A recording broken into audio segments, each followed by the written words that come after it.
Hello everybody, this lecture will be pretty short, not because there's not a great deal of detail to go through, but in some ways because there's too much. As a result, there will be a number of additional videos included that explain some finer aspects of biological science. Before we move on to the main objection to the teleological argument for God's existence, it is worth looking at some pre-Darwinian objections. The following are from Hume, though I'm not using his exact language. Likewise, there's no review of the teleological argument here, so you should already be familiar with it. Objection 1. Bad analogy. Remember that the teleological argument is an argument from analogy. Paley uses the analogy of a watch and compares its design to that of living organisms. Hume's first objection is that the analogy is bad.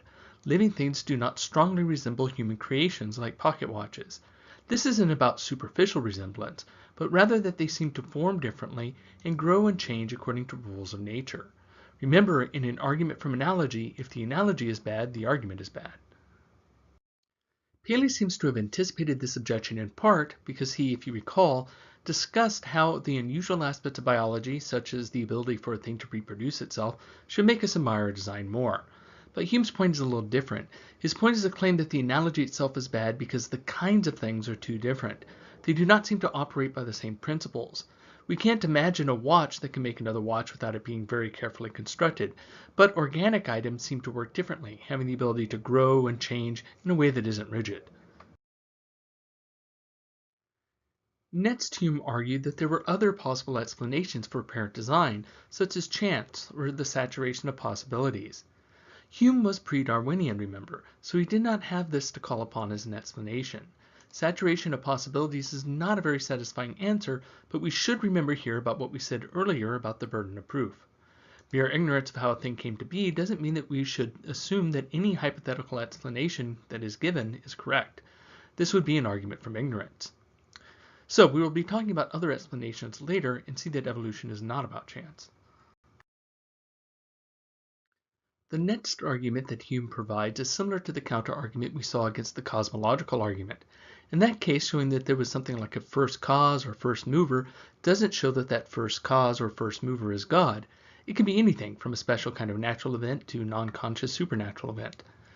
Hume points out that proving that there is some designer would not prove that that designer is anything at all like God.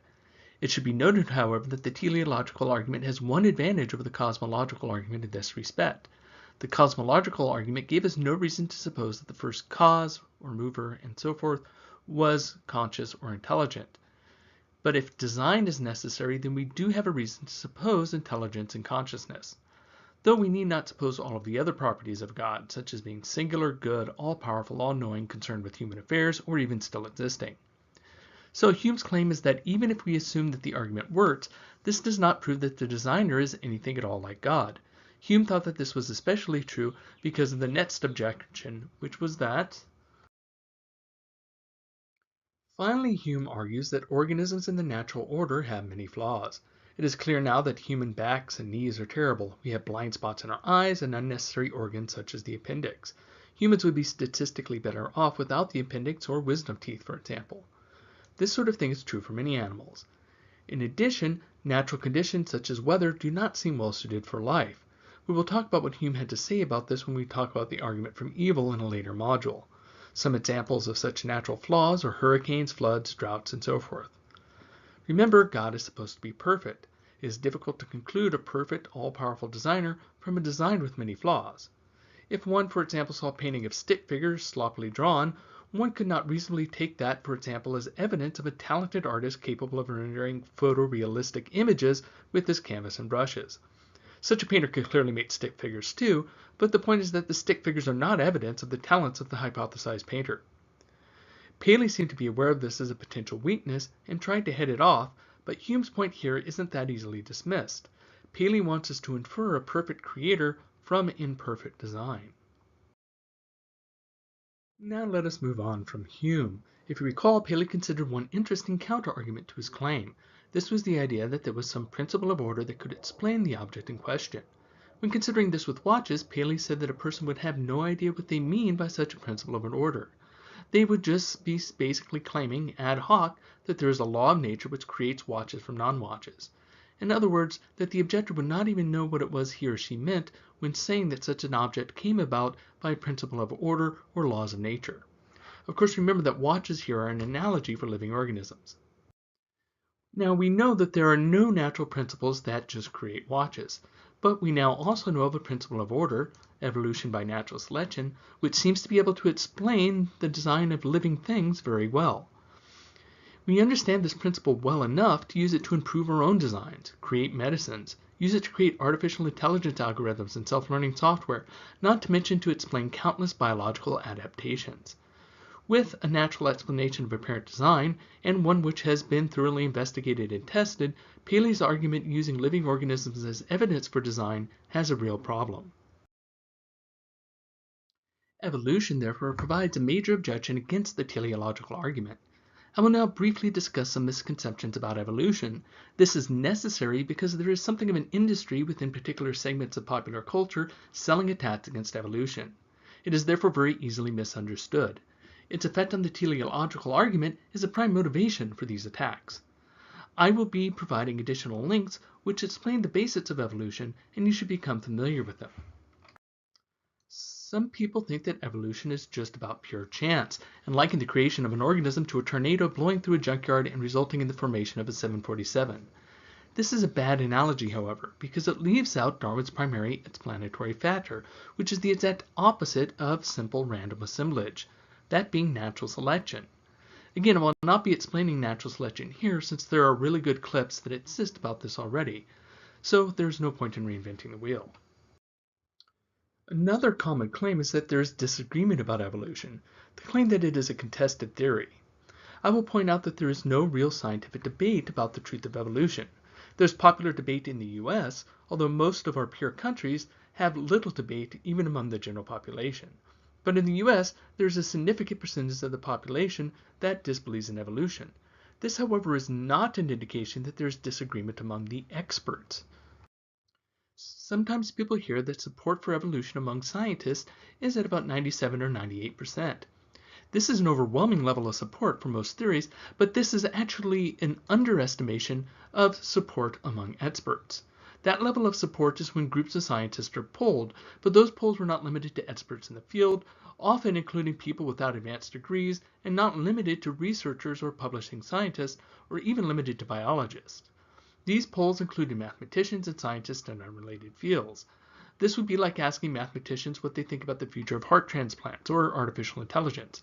To get a real understanding of what experts think, one would need to ask medical researchers or researchers in computer science, respectively. When limited to actual experts in biology, the estimated support is something like 99.9%. Keep in mind that for any issue, if one polls enough people, there will be some disagreement. Remember that 1% of the population is schizophrenic, not to mention other mental ailments. So when you poll a large number of people about anything, you will always get a few outliers. In fact, support for evolution is so overwhelming that there is a group called Project Steve, which was designed to illustrate this. This group accumulates registered scientists, almost all with PhDs and MDs, who accept evolution and specifically have the name Steve or a variation such as Stephen. This list has more members than similar lists of evolution deniers that have no such name restriction and contain scientists with less impressive credentials. Keep in mind that a discussion of the acceptance of a theory among experts isn't an appeal to the bandwagon fallacy. This isn't an appeal to what most people believe, but rather an appeal to what experts about a subject believe. A legitimate, that is to say, a non-fallacious, use of authority. Could such experts be wrong? Sure. That is the nature of science. Biology is empirical, and any scientific theory, up to and including the fact that the Earth is not flat, could be overturned with enough evidence and counter-evidence. But one cannot be an expert on every subject. We rely on experts all the time. So the point about picking the one biologist in 1,000 who might disagree with evolution is that unless one is so much of an expert that one can address and dismiss the arguments of the other 999 experts, it's irrational to side with the 1/10 of 1%. To see why, imagine that you go to a doctor because you're not feeling well. The doctor does an MRI and tells you that you have cancer. You better get treated immediately. You decide to seek a second opinion. This isn't a bad idea, so you do so. The second doctor tells you that you have cancer as well. You better get treated right away. But now imagine that you still don't like this answer, so you go to another doctor. This doctor tells you that you have cancer, and you better get treated post haste. But you really hate that answer, so you go to another doctor and another and another. In fact, you go to 999 more doctors. Eventually, after scouring hospital after hospital, you find one doctor, one expert that tells you, no, you're fine, no cancer. Would it really be rational to sigh in relief and say, whew, I'm safe? I knew those other doctors didn't know what they were talking about. Another somewhat baffling charge laid out against evolution is the claim that it is just a theory. This seems to misunderstand how the word theory is used in science. A theory is a well-established explanation. It's not a guess. The Pythagorean theorem in math and the cell theory of biology, that's to say that animals and plants are made of cells, are just theories as well. Saying that something is a theory is not a criticism in science. In fact, it is something of a compliment.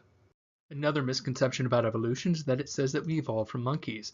This is incorrect. Evolutionary theory as a whole states that the other great apes and humans have a geologically recent common ancestor.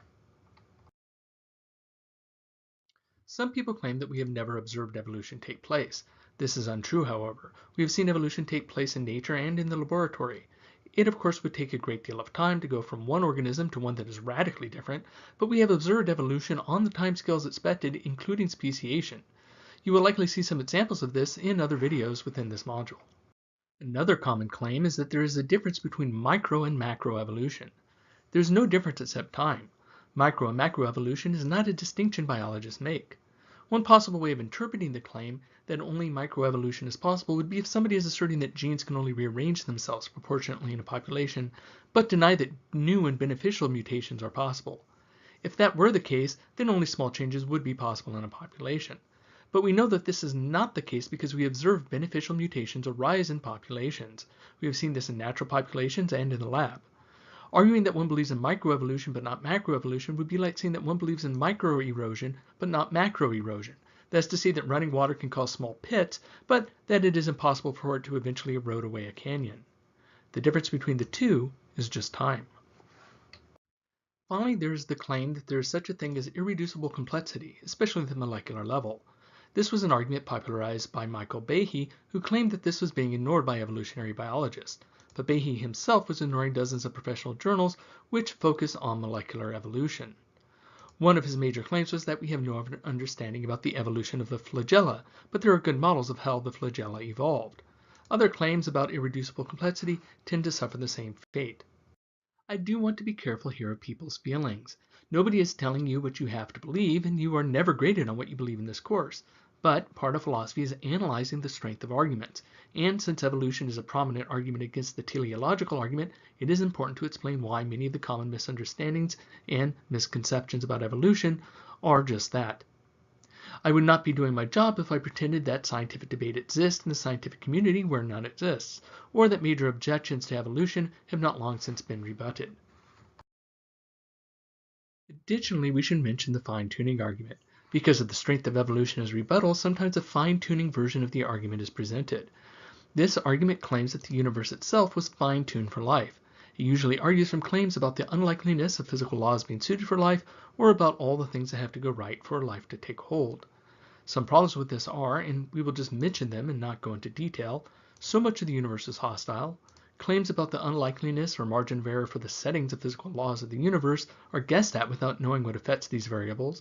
The tolerances for life are actually greater than such fine-tuning arguments conclude. We have a sample of just one universe. And the anthropic principle, which basically says that we would only be surprised to exist in universes that could support our existence. And finally, that we do not know what gives rise to universes, or if there are many more than one of them. And that about wraps it up for this lecture. Once again, this was just a very brief overview of some of the objections. Videos linked to in the module will cover some of these points in more detail. You are not expected to become an expert in evolutionary theory, but you should become familiar with these main points. One thing to think about is how competing theories deal with faulty design.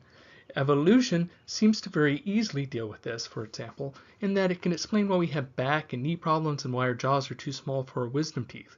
These are explained by the theory because such adaptations as walking upright and having smaller jaws were recent. Until next time.